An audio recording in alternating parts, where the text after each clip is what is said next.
Hi friends hi friends hi students. ఈ వీడియోలో మనం చిన్న పరిశ్రమలు పాలసీ 1991 స్మాల్ ఇండస్ట్రీస్ 1991 పాలసీ గురించి ఈ వీడియోలో తెలుసుకుంటున్నాం. గత వీడియోలో భారత పారిశ్రామిక విధానం పాలసీ 1948, 1956, 1970, 1977 మరియు 1991 ఇండియన్ ఇండస్ట్రియల్ పాలసీస్ గురించి తెలుసుకున్నాం. ఈ వీడియోలో మనం ఇండియన్ స్మాల్ ఇండస్ట్రీస్ పాలసీ 1991 గురించి ఈ వీడియోలో తెలుసుకుంటున్నాం. దయచేసి నా ఛానల్ సబ్స్క్రైబ్ చేయండి, మీ ఫ్రెండ్స్కి షేర్ చేయండి, అలాగే లైక్ చేయండి. నా ఛానల్ సక్సెస్కి మీ చేయూత అందించాలని, మీ సహకారం ఎల్లప్పుడూ ఉండాలని నేను కోరుకుంటున్నాను. Thank you very much. లఘు పరిశ్రమల విధానం 1991. లఘు పరిశ్రమల విధానం 1991. Small industries policy 1991. 1991 సంవత్సరంలో లఘు, అతి లఘు, గ్రామీణ పరిశ్రమలను ప్రోత్సహించడానికి, ఉపాధి అవకాశాలను మెరుగుపరచడానికి, ఎగుమతులను ఎక్కువ చేయడానికి ప్రభుత్వం నూతన లఘు పరిశ్రమల విధానాన్ని ప్రకటించింది. 1991 సంవత్సరంలో లఘు, అతి లఘు, గ్రామీణ పరిశ్రమలను ప్రోత్సహించడానికి, ఉపాధి అవకాశాలను మెరుగుపరచడానికి, ఎగుమతులను ఎక్కువ చేయడానికి ప్రభుత్వం నూతన లఘు పరిశ్రమల విధానాన్ని ప్రకటించింది. ఈ కొత్త విధానంలో లఘు పరిశ్రమల విధానం 1991లో అమలు జరపబడిన కొత్త విధానంలో ముఖ్యాంశాలు: అతి లఘు పరిశ్రమలలో యంత్రాల కోసం, భవనాల కోసం పెట్టే పెట్టుబడిని 2 నుంచి 5 లక్షలకు పెంచారు. ఈ యూనిట్ను దేశంలో ఎక్కడ నెలకొల్పినా ఇది అన్వయిస్తుంది. కొత్త లఘు పరిశ్రమల విధానం 1991లో ముఖ్యాంశాలు: అతి లఘు పరిశ్రమలలో యంత్రాల కోసం, భవనాల కోసం పెట్టే పెట్టుబడిని 2 నుంచి 5 లక్షలకు పెంచారు. ఈ యూనిట్ను దేశంలో ఎక్కడ నెలకొల్పినా ఇది అన్వయిస్తుంది. పరిశ్రమలకు అవసరమైన సర్వీసులను అందజేసే వాణిజ్య సంస్థలు ఎక్కడ ఉన్నా లఘు పరిశ్రమలుగా గుర్తించారు. పరిశ్రమలకు అవసరమైన సర్వీసులను అందజేసే వాణిజ్య సంస్థలు ఎక్కడ ఉన్నా లఘు పరిశ్రమలుగా గుర్తించారు. లఘు పరిశ్రమల్లో భారీ పరిశ్రమలు 24% వాటాలు కలిగి ఉండడానికి అనుమతించారు. లఘు పరిశ్రమల్లో భారీ పరిశ్రమలు 24% వాటాలు కలిగి ఉండడానికి అనుమతించారు. విదేశీ పెట్టుబడి ఉన్న భారీ పరిశ్రమలకు కూడా ఈ నిబంధనను, అంటే 24% వాటాలు కలిగి ఉండడాన్ని, ఈ నిబంధనను అన్వయింపజేశారు. చాలినంతగా సకాలంలో పరపతి సౌకర్యం అందజేస్తారు. లఘు పారిశ్రామికుల నిజమైన పరపతి అవసరాలను మదింపు చేయడానికి ప్రత్యేక పర్యవేక్షక సంస్థలను ఏర్పాటు చేస్తారు. లఘు పారిశ్రామికుల నిజమైన పరపతి అవసరాలను మదింపు చేయటానికి ప్రత్యేక పర్యవేక్షక సంస్థను ఏర్పాటు చేస్తారు. లఘు పరిశ్రమలకు అవసరమైన మౌలిక సౌకర్యాల అభివృద్ధికి సమగ్రమైన పథకాన్ని ప్రారంభిస్తారు. లఘు పరిశ్రమలకు అవసరమైన మౌలిక సౌకర్యాల అభివృద్ధికి సమగ్రమైన పథకాన్ని ప్రారంభిస్తారు. ఇందులో టెక్నాలజికల్ బ్యాకప్ సర్వీస్ కూడా ఉంటుంది. లఘు పరిశ్రమల అభివృద్ధి సంస్థలో సాంకేతిక అభివృద్ధి విభాగాన్ని ఏర్పాటు చేయడం జరిగింది.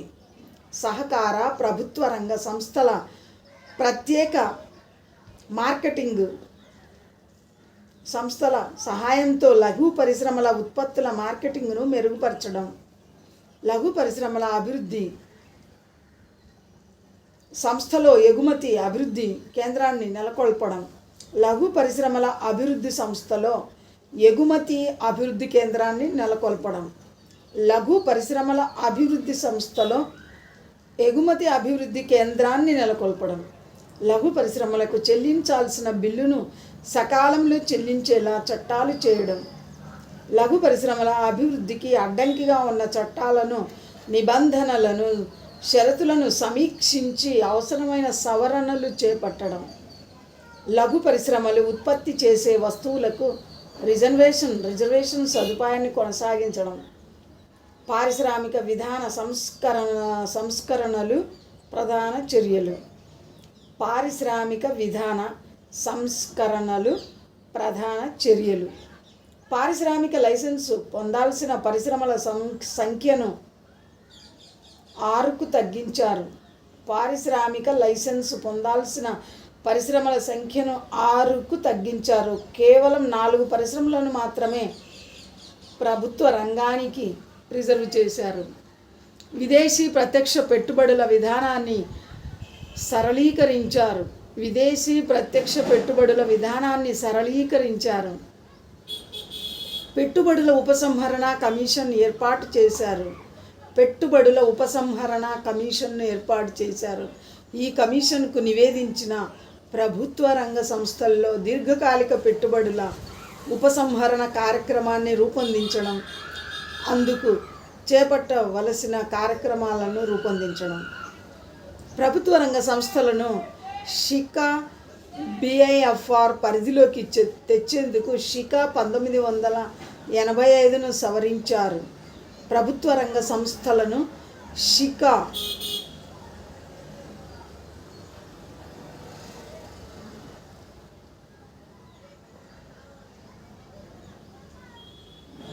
బిఐఎఫ్ఆర్ పరిధిలోకి తెచ్చేందుకు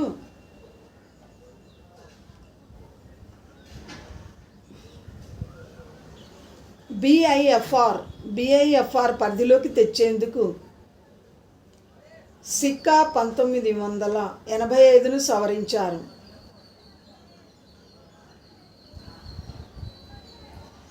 పరిశ్రమల పునర్నిర్మాణం, మూసివేత జరిగితే ఉపాధి కోల్పోయే శ్రామికుల ప్రయోజనాలను పరిరక్షించేందుకు జాతీయ పునరుజ్జీవ నిధిని ఏర్పాటు చేశారు. పరిశ్రమల పునర్నిర్మాణం, మూసివేత జరిగితే ఉపాధి కోల్పోయే శ్రామికుల ప్రయోజనాలను పరిరక్షించేందుకు జాతీయ పునరుజ్జీవ నిధిని ఏర్పాటు చేశారు.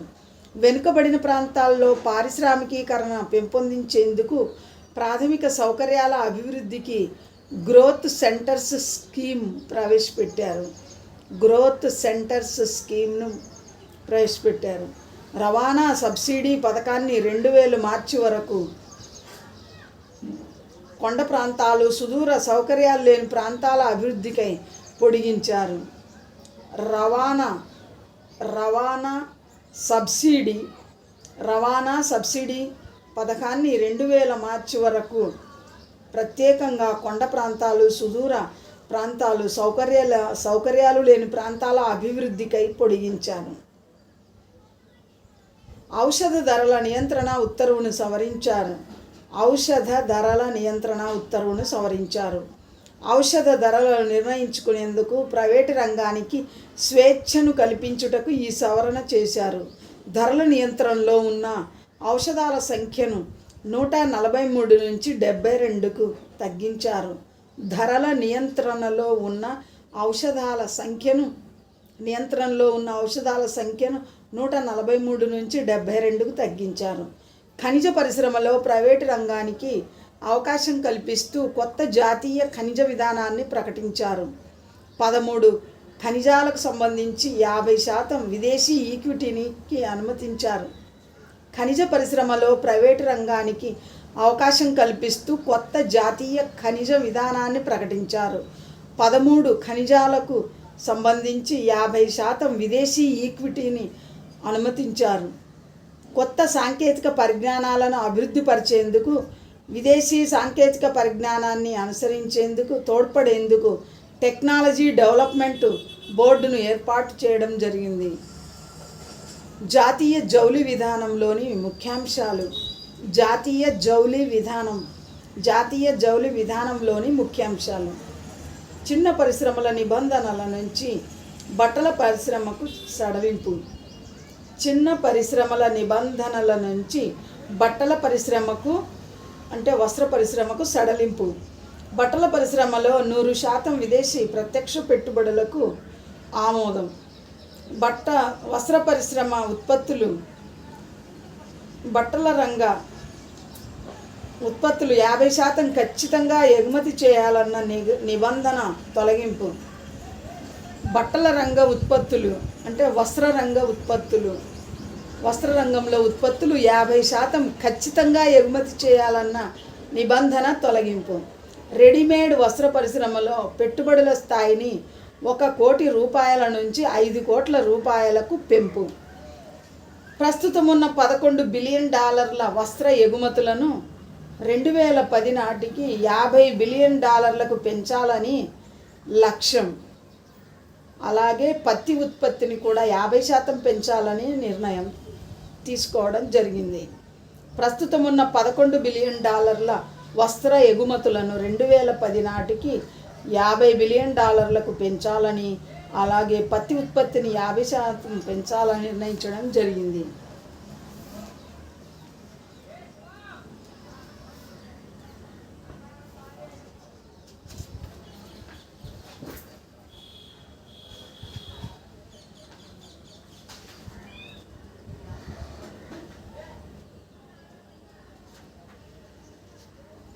టెలికాం విధానం లక్ష్యాలు. టెలికాం విధానం లక్ష్యాలు.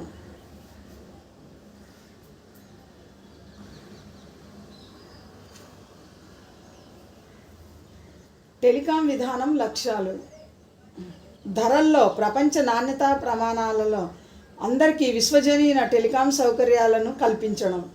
టెలికాం సర్వీసుల అందుబాటు విషయంలో పట్టణ గ్రామీణ ప్రాంతాల మధ్య సమతూకాన్ని కొనసాగించడం. దేశ రక్షణ భద్రత విషయంలో భారత ప్రయోజనాలను పరిరక్షించడం. పట్టణ ప్రాంతాల్లో 1997 నాటికి కోరిందే తడవుగా ఆన్ డిమాండ్ టెలిఫోన్ కనెక్షన్ అందుబాటులోకి తేవడం. పట్టణ ప్రాంతాల్లో 1997 నాటికి కోరిందే తడవుగా ఆన్ డిమాండ్ టెలిఫోన్ కనెక్షన్ అందుబాటులోకి తేవడం. 1997 నాటికి అన్ని గ్రామాలకు టెలికాం వ్యవస్థను విస్తరింపజేయడం. గతంలో అన్ని పంచాయతీలకు టెలికాం వ్యవస్థను విస్తృతం చేయాలని లక్ష్యంగా నిర్ణయించుకోగా ఇప్పుడు దానిని పై విధంగా సవరించారు. గతంలో అన్ని పంచాయతీలకు టెలికాం వ్యవస్థను విస్తృతం చేయాలని లక్ష్యంగా నిర్ణయించుకోగా ఇప్పుడు దానిని పై విధంగా సవరించారు. 1997 నాటికి అన్ని గ్రామాలకు టెలికాం వ్యవస్థను విస్తరింపజేయడం. ప్రతి 500 మందికి ఒక పబ్లిక్ కాల్ ఆఫీస్ సౌకర్యం కల్పించడం. ప్రతి 500 మందికి ఒక పబ్లిక్ కాల్ ఆఫీస్ సౌకర్యం కల్పించడం. పై లక్ష్యాల సాధనకు 8వ ప్రణాళికలో కేటాయించిన మొత్తం కాక అదనంగా 30,500 కోట్ల రూపాయలు అవసరం అవుతుంది. ఇందులో అత్యధిక మొత్తాన్ని ప్రైవేటు రంగం ద్వారా సమకూర్చుకోవాలని సంకల్పించారు. పై అవసరాలు నెరవేర్చే విధంగా టెలికాం కొత్త విధానాన్ని రూపుదిద్దారు. టెలికాం లైసెన్స్ విధానంలోని ముఖ్యాంశాలు: బేసిక్ సెల్యులార్ ఆపరేటర్లు ఫిక్స్డ్ లైసెన్సింగ్ పద్ధతి నుంచి రెవెన్యూ షేరింగ్ పద్ధతికి మళ్లేందుకు అవకాశం. బేసిక్ సెల్యులార్ ఆపరేటర్లు ఫిక్స్డ్ లైసెన్సింగ్ పద్ధతి నుంచి రెవెన్యూ షేరింగ్ పద్ధతికి మళ్లేందుకు అవకాశం. ప్రైవేట్ ఆపరేటర్లు తమ స్థూల ఆదాయంలోంచి 15% ప్రభుత్వానికి చెల్లింపు. ప్రైవేటు ఆపరేటర్లు తమ స్థూల ఆదాయం నుంచి 15% ప్రభుత్వానికి చెల్లింపు. లైసెన్స్ పీరియడ్ను సెల్యులార్ కంపెనీలకు 10 సంవత్సరాల నుంచి 20 సంవత్సరాలకు, బేసిక్ ఆపరేటర్లకు 15 సంవత్సరాలకు పెంపు చేయడం. కేబినెట్ నిర్ణయం పట్ల బేసిక్ సెల్యులార్ ఆపరేటర్లు హర్షం వ్యక్తం చేశారు. ప్రభుత్వం టెలికాం రంగానికి ఇచ్చిన హామీని నిలబెట్టుకున్నదని, టెలికాం రంగం అభివృద్ధికి తోడ్పడుతున్నదని ఆపరేటర్లు హర్షం వ్యక్తం చేశారు. పూర్వరంగం టెలికాం విధానం ప్రవేశపెట్టడానికి పూర్వరంగం టెలికాం అవస్థాపకతను అభివృద్ధిపరిచి లాభాలను గడించేందుకు గాను ప్రైవేటీకరణ అవసరమని ప్రభుత్వం భావించింది. దీనితో 1994 మేలో టెలికాం సేవలలో ప్రైవేటు రంగం భాగస్వామ్యం కల్పించాలని ప్రభుత్వం నిర్ణయించింది. ఈ టెలికాం విధానం లైసెన్సింగ్ విధానంలోని పూర్వరంగం అంటే ఈ టెలికాం విధానం అమల్లోనికి రావడానికి ముందు పూర్వరంగం టెలికాం అవస్థాపకతను అభివృద్ధిపరిచి లాభాలను గడించేందుకు గాను ప్రైవేటీకరణ అవసరమని ప్రభుత్వం భావించింది. దీనితో 1994 మేలో టెలికాం సేవల్లో ప్రైవేటు రంగం భాగస్వామ్యం కల్పించాలని ప్రభుత్వం నిర్ణయించింది. లైసెన్సుల వేలంపాటల ద్వారా లాభాలను గడించేందుకు గాను దేశంలోని 20 సర్కిళ్లకు గాను బిడ్లను ఆహ్వానించడం జరిగింది. ఇందుకు ప్రైవేట్ కంపెనీలు పోటీ పడ్డాయి. భారీ లైసెన్స్ ఫీజులకు బిడ్లు చేశాయి కూడా. ఆదాయంలో మాత్రం అనుకున్న దానికన్నా సగం తక్కువే వచ్చాయి. దీనికి భారతదేశంలోని వినియోగదారులు ఆయా ప్రైవేటు కంపెనీల ఫోన్లను వాడటం చాలా తక్కువ కావడమే. దీంతో ప్రైవేటు కంపెనీల వారు నష్టాల పాలయ్యారు. ఈ విధంగా ఏటా అత్యధిక లైసెన్స్ ఫీజులను చెల్లించే స్తోమతకు కూడా వారు చేరుకోలేకపోయారు. బకాయిల చెల్లింపుల్లో చట్టపరమైన మార్గాలు అంతగా ఉపకరించలేదు. పరిస్థితిని అర్థం చేసుకొని ఆపద్ధర్మ ప్రభుత్వమే ఈ టెలికాం రంగాన్ని పరిరక్షించడానికి నిర్ణయించి ఆదాయ పంపిణీ పద్ధతి ప్రవేశపెట్టింది. ఆదాయ పంపిణీ విధానం వల్ల ప్రభుత్వానికి ఆశించిన దానికన్నా తక్కువే రావచ్చు, కానీ ఈ పద్ధతి వల్ల ప్రభుత్వానికి క్రమబద్ధంగా ఆదాయం లభిస్తుంది. ప్రభుత్వ నిర్ణయానికి రాష్ట్రపతి ఒక నోటీసు పంపారు. ఒక విధానపరమైన నిర్ణయాన్ని తీసుకునేందుకు ఆపద్ధర్మ ప్రభుత్వానికి అధికారం లేదని రాష్ట్రపతి అందులో పేర్కొన్నారు. ప్రభుత్వం 1500 కోట్లు నష్టపోతున్నదని ప్రతిపక్షాలు ఆరోపించాయి. మొత్తానికి విక్రయించడాన్ని ప్రతిపక్షాలు విమర్శించాయి. మాజీ కమ్యూనికేషన్ల మంత్రి జగ్మోహన్ కూడా ఈ విధానానికి వ్యతిరేకంగా ఉండటం జరిగింది. ఫిక్స్డ్ లైసెన్సింగ్ విధానాన్ని తమ ఇష్టానుసారమే ప్రైవేట్ ఆపరేటర్లు అంగీకరించారని, ఒకసారి అంగీకరించిన తర్వాత ఆ ఒప్పందం పూర్తయ్యే వరకు నియమాలకు కట్టుబడి ఉండాల్సిందేనని చెప్పడం జరిగింది. ఆర్థిక మంత్రిత్వ శాఖ కూడా ప్రభుత్వం నష్టపోవడాన్ని ఇష్టపడలేదు. అయితే ప్రభుత్వం తన నిర్ణయాన్ని సమర్థించుకుంది. ప్రభుత్వం కూలిపోకముందే మార్చి 1999లోనే నూతన టెలికాం విధానాన్ని రూపొందించి ఆమోదం పొందినట్లు ప్రభుత్వం పేర్కొంది. మరోవైపు ఎన్నికల ప్రవర్తన నియమావళిని ఈ విధానం ఉల్లంఘిస్తుందని అనేక రాజకీయ పార్టీలు ఫిర్యాదు చేశాయి. దీనిపై సమగ్రంగా వివరణ ఇవ్వాలని ఎన్నికల సంఘం ప్రభుత్వాన్ని ఆదేశించింది. తక్షణమే దీనిపై సంపూర్ణ వాస్తవాధార నివేదికను అందివ్వాలని కేబినెట్ కార్యదర్శిని కోరింది. దీనికి జవాబుగా మార్చి 26, 1999న కేబినెట్ ఆమోదించిన నూతన టెలికాం విధానానికి ఇది కొనసాగింపు మాత్రమే అని ప్రభుత్వం వివరణ ఇచ్చింది. ప్రస్తుత స్థితిని చక్కదిద్దకపోతే దేశంలోని టెలికాం అవస్థాపకత చిన్నాభిన్నం అయ్యే అవకాశం ఉందని అప్పటి ప్రభుత్వం పేర్కొన్నది. మరోవైపు ఈ టెలికాం విధానానికి గల చట్టబద్ధతను ప్రశ్నిస్తూ ఢిల్లీ సైన్స్ ఫోరం ఢిల్లీ హైకోర్టులో ప్రజా ప్రయోజన వ్యాజ్యం చేసింది. ప్రభుత్వం తరపున వాదిస్తూ అటార్నీ జనరల్ ఆపరేటర్ల దగ్గర ఇప్పటికే చాలా బకాయిలు ఉన్నాయని, పరిస్థితి చేయి దాటితే చాలామంది మూసివేసే దశకు చేరుకుంటారని పేర్కొన్నారు. వివిధ ఆర్థిక సంస్థల ద్వారా టెలికాం కంపెనీల్లో ఉన్న మొత్తాన్ని కాపాడటంలో ప్రజా ప్రయోజనం కూడా ఇమిడి ఉందని ఆయన వాదించారు. ఏమాత్రం ఆలస్యం చేయకుండా చర్యలు తీసుకునేందుకు ఈ పరిస్థితులే ప్రభుత్వాన్ని ప్రోత్సహించాయని సాలీ సొరాబ్జీ పేర్కొన్నారు. ఈ విధానానికి సంబంధించి ఎన్నికల తర్వాత ఏర్పాటయ్యే ప్రభుత్వం తీసుకునే ఎలాంటి నిర్ణయానికైనా కట్టుబడి ఉంటామని తెలుపుతూ వ్యక్తిగత అఫిడవిట్లు అందివ్వమని ఢిల్లీ హైకోర్టు ప్రైవేటు ఆపరేటర్లకు తెలియజేసింది. ఈ విధానానికి సంబంధించి ఎన్నికల తర్వాత ఏర్పాటయ్యే ప్రభుత్వం తీసుకునే ఎలాంటి నిర్ణయానికైనా కట్టుబడి ఉంటామని తెలుపుతూ వ్యక్తిగత అఫిడవిట్లు అందివ్వాలని ఢిల్లీ హైకోర్టు ప్రైవేట్ ఆపరేటర్లకు తెలియజేసింది. ఆ ప్రకారంగానే కొత్త ప్రభుత్వం ఏర్పాటైన తర్వాత కేబినెట్ కొత్త టెలికాం బిల్లును 1999 అక్టోబర్ 21న ఆమోదించింది.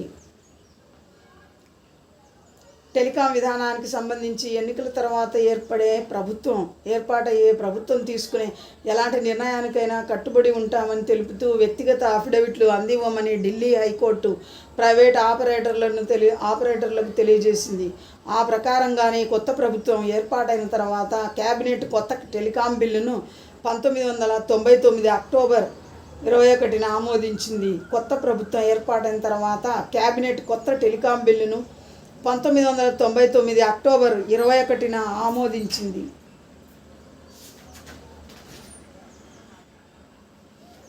Thank you students, thank you. Next వీడియోలో మరికొన్ని విషయాలు తెలుసుకుందాం.